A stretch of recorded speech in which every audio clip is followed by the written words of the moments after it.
Moses summoned all Israel and said, "Hear, Israel, the decrees and laws I declare in your hearing today. Learn them and be sure to follow them. The Lord our God made a covenant with us in Hebrew. It was not with our ancestors that the Lord made this covenant, but with us, with all of us who are alive here today. The Lord spoke to you face to face out of the fire of the mountain. At that time I stood between the Lord and you to declare to you the word of the Lord, because you were afraid of the fire and did not go up the mountain." And he said, "I am the Lord your God, who brought you out of Egypt, out of the land of slavery. You shall have no other gods before me. You shall not make yourself an image in the form of anything in heaven above, or on the earth beneath, or in the waters below. You shall not bow down to them or worship them, for I, the Lord your God, am jealous God, punishing the children of their sin for the parents of the third and fourth generation of those who hate me, but showing love to 1,000 generations of those who love and keep my commandments. You shall not misuse my name of the Lord your God, for the Lord will hold anyone guiltless who misuses his name. Observe the Sabbath by keeping it holy, as the Lord your God has commanded you. 6 days you shall labor and do your work, but the seventh day is the Sabbath to the Lord your God.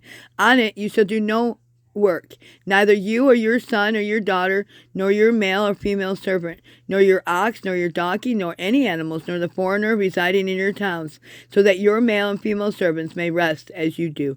Remember that you were slaves in Egypt, that the Lord your God brought you out of there with a mighty hand and outstretched arm. Therefore the Lord your God has commanded you to observe the Sabbath day.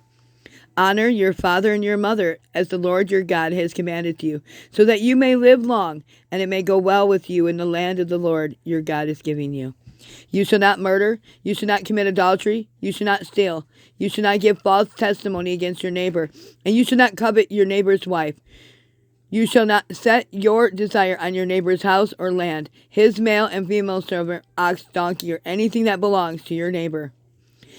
These are the commandments the Lord proclaimed in a loud voice to your whole assembly, there on the mountain, from the fire and the cloud, the deep darkness, and he added nothing more. Then he wrote on 2 stone tablets and gave them to me. When you heard the voice out of the darkness while the mountain was ablaze with fire, all the leaders of your tribes and elders came to me, and you said, "The Lord our God has shown us his glory and majesty, and we have heard the voice from the fire. Today we have seen that a person can live even if God speaks with them.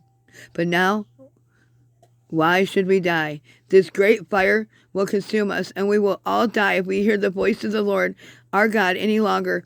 For what mortal has ever heard the voice of the living God speaking out of fire, as we have, and survived? Go near and listen to the Lord our God. All God says. Then tell us whatever the Lord our God tells you. We will listen and obey." The Lord heard you when you spoke to me, and the Lord said to me, "I have heard what the people said to you. Everything they said was good. Oh, that their hearts would be inclined to fear me and keep my commands always, that I may go well with them and their children forever. Go tell them to return to their tents, but you stay here with me, so that I may give you all the commands and decrees and laws that you are to teach them to follow in the land I am giving them to possess. So be careful to do what the Lord your God has commanded you. Do not turn aside to the right or to the left. Walk in obedience to all that the Lord your God has commanded you, so that you may live and prosper and prolong your days in the land that you will possess." God bless you, and the grace of God be with you.